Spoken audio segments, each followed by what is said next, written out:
কথায় আছে, শখের দাম লাখ টাকা। তাই তো শখ পূরণ করতে 1-2 লক্ষ নয়, বরং 14 লাখেরও বেশি টাকা খরচ করেছেন জাপানের এক ব্যক্তি। তাও আবার যেন তেন শখ নয়, কুকুর সাজার শখ। চলুন জেনে আসা যাক বিস্তারিত।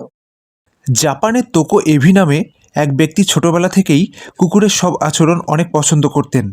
তাই মানুষ্য জীবন তার একদমই ভালো লাগে না।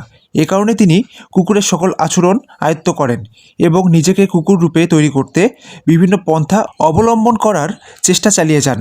কিন্তু সার্জারি করে মানুষ থেকে কুকুর হওয়া সম্ভব নয় বলে নিজেকে কলি জাতের কুকুরে রূপান্তর করতে জাপেট নামক একটি স্পেশাল এফেক্টস সংস্থার সাহায্য নেন। জেপেটের তৈরি এই অতি বাস্তব কুকুরের পোশাক তৈরি করতে তার প্রায় 2 মিলিয়ন ইয়েন অর্থাৎ বাংলাদেশি মুদ্রায় প্রায় 14 লাখ টাকা খরচ হয়ে যায়। বর্তমানে ইভির মানুষ থেকে কুকুরের পোশাক পরিহিত বাস্তব কুকুরের ন্যায় নেট দুনিয়ায় পোস্টকৃত বিভিন্ন ছবি ও ভিডিও ব্যাপক আলোড়ন সৃষ্টি করেছে।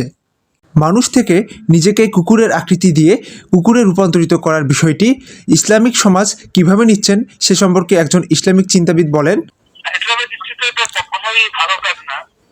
কারণ আল্লাহ তো মানুষকেই শ্রেষ্ঠ বানিয়েছেন এবং মানুষকে শ্রেষ্ঠ বলে ঘোষণা দিয়েছেন। আল্লাহ তাআলা বলেছেন, ওয়ালাকাদ কাররামনা বানি আদম, আমি বনি আদমকেই সম্মানিত করেছি। এতে মানুষ অবশ্যই শ্রেষ্ঠ। মানুষ অবশ্যই শ্রেষ্ঠ। মানুষ নিজের পরিচয় নিজেকে ধারণ করতে হবে। সে অন্য কোনো প্রাণীর আকৃতি ধারণ করে সেটাকেই নিজের পরিচয় দেওয়া, এটা আসলে আল্লাহ পাক মানুষকে যে সম্মান দিয়েছেন সেই সম্মানের সাথে একটা অসম্মানজনক আচরণ করা, এটা উচিত হবে না। এখন তার উদ্দেশ্য কি আরো ভালো করে জেনে তার উদ্দেশ্য প্রাণীর প্রতি মানুষকে সহকর্মী করা কিনা বা অন্য কোনো কিনা, তার সাথে ভালো মতো কথা হবে, তারপর হয়তো বলতে হবে। বাকি যদি তার উদ্দেশ্য এটাই হয় যে সে তারা নিজের মানব পরিচয়কে ছোট করে কুকুর পরিচয়কে বড় করার উদ্দেশ্য, এটা আসলে কখনোই সম্মুখীন হবে না। ইসলাম এটাকে ভালো চোখে দেখে না। তাহলে এটা আমি বলবো তার একটা মানসিক অস্থিরতা বা বিভিন্ন পারিপার্শ্বিক কারণে তার মধ্যে এমনটা মনে হয়েছে।